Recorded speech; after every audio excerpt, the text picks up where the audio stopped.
sobrevivi, não desisti, Deus cuida de mim.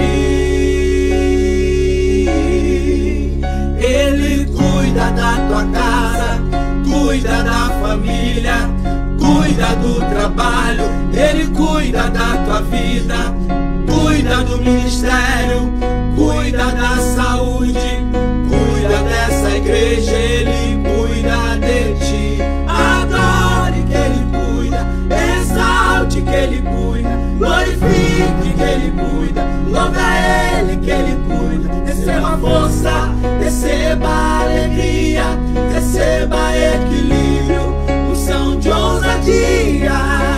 Essa guerra não te mata, vai te fortalecer.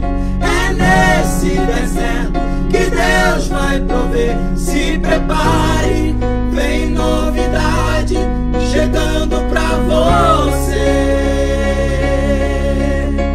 Deus dá força ao cansado, levanta o caído, exalta o humilhado, Ele cuida do ferido.